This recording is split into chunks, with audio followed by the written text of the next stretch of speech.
Hey everyone! Today I'm going to show you how I made this super fun eye mask.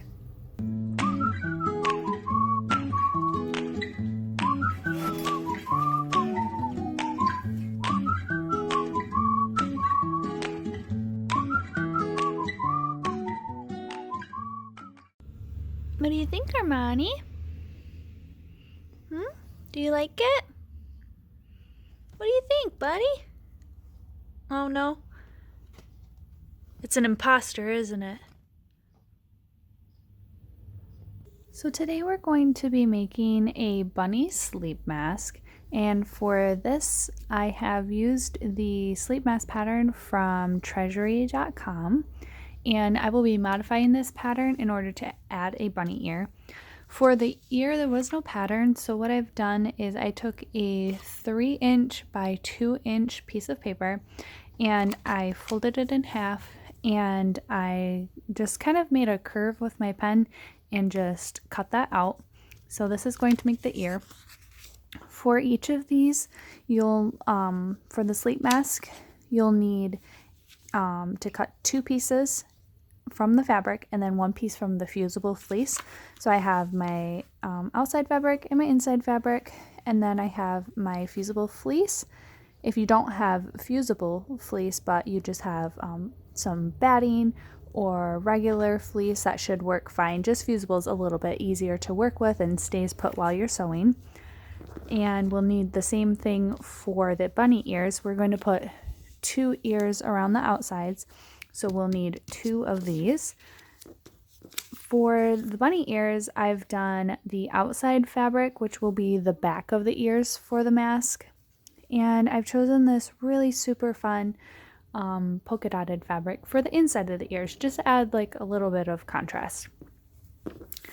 And lastly, you'll need some elastic. I've chose this 3/4" elastic just to have a tighter fit for wearing during the night, but you can choose whatever kind of elastic you have on hand. I happen to have this, and I have measured mine about 13 inches, but really you just want to measure it from ear to ear behind your head, and you want it to have a little bit of a stretch, but not so much stretch that you're going to give yourself a headache sleeping in the night. So the first thing that you're going to want to do is you're going to want to cut out each of the fabric from your patterns. So once you have your pattern cut out, we're going to take it to the ironing board, and on the wrong side of one of the sleep mask body patterns, we are going to take the fusible portion of the fleece and we are going to fuse that to the wrong side. We're going to do that also for each of the 2 bunny ears.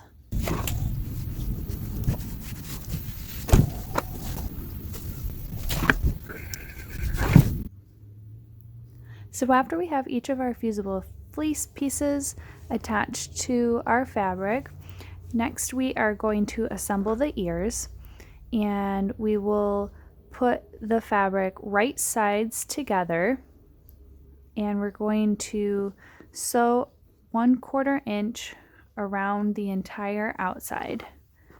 And then in order to reduce some of the bulk around the curb, we're going to take the pinking shears and clip around the outside. And if you don't have pinking shears, go ahead and just make little notches, so that way when we flip them right side out, it will eliminate some of the bulk. So the next thing you want to do after you've got it sewn and you've clipped your corners or you've pinked the edges is to flip it inside out. Now with the bunny ears, I wanted to have a cute little crease in the middle. So what I'm going to do is I'm going to find the middle of the bottom, and I'm going to fold over my edge, just kind of eyeballing it, no real measurements here. Folding over the edge on the bottom of both sides till it gets to the middle. That way you kind of have this cute little ear indentation. It makes it look a little bit more real. So I'm going to carefully bring this over to the machine and I am going to just kind of stitch this in place, maybe run it over a couple times. Not too far up, maybe an 1/8 inch in, just here at the bottom, something that we will not see the stitching later because it will get covered in the seam allowance when we assemble the mask.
So now that we have both of the ears sewn, it is time for assembly of the mask. So what I'm going to do, this is going to be the front part of the mask, and the bunny ears are going to look like this, super cute. So what I'm going to do is I am going to pin these in place. I'm going to put them just a little bit over the middle and the left of the bottommost point of the mask.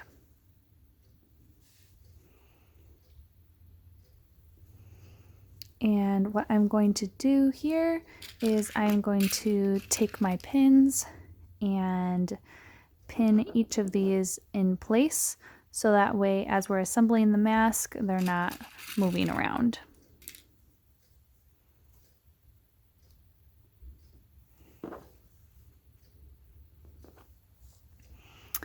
And then the next thing that we want to do is to put on the elastic. I'm just going to kind of eyeball it here somewhere in the middle. That should be good.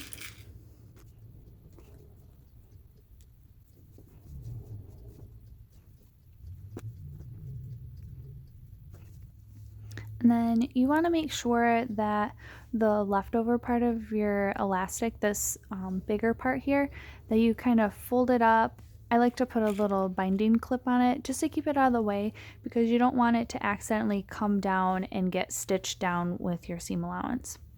So the next part that we're going to do is we are going to take it right sides together and we are going to pin this on top. This gets a little tricky once you get down to the elastic. I tend to remove these pins as I'm adding new pins around, but this just kind of gives you an idea of the layout.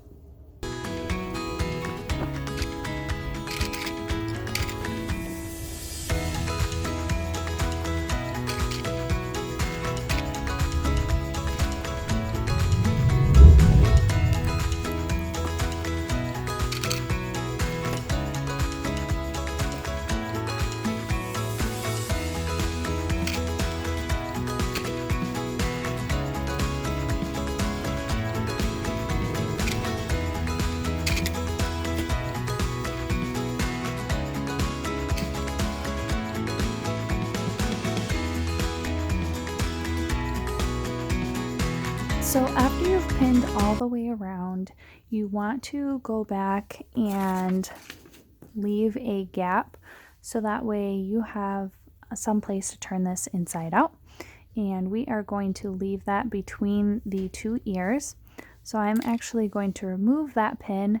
I could leave this open. What I personally like to do is I'm probably going to start sewing on this side.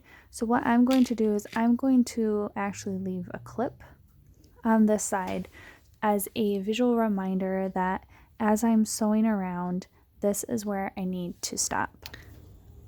We are going to sew this with a 1/4 inch seam all the way around. Be sure to start and stop backstitch before and after this opening, so that way when we flip it inside out you don't have any lost stitches and your fabric isn't ripping apart as we're sewing around. One other thing of notability is when you're sewing over the ears, might be a little hard to tell here from the camera, when you're sewing over the ears, make sure to go forward and backwards. You can see I didn't do a very good job here, but we want to go forward and backwards over those a couple times just to make sure that they're secure. And the same thing goes when we get over to the elastic. As you're stitching, to go forward and then reverse it back over just to make sure that it's secure. So next, after we have everything sewn together, we are going to clip around the edges and make a notch here at the nose. Be sure that you do not trim around this outer part because that's going to get tucked in as our seam allowance, and we're going to hide that later on. After it's been pinked is the fun part, and we get to flip it right side out. Yep.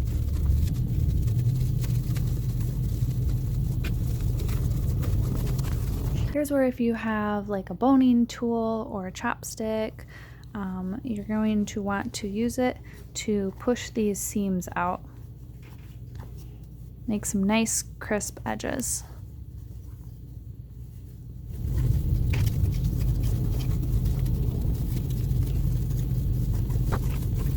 So next I am going to take this to the ironing board, and we are going to tuck in this outer portion here and press it flat, and then we are almost done.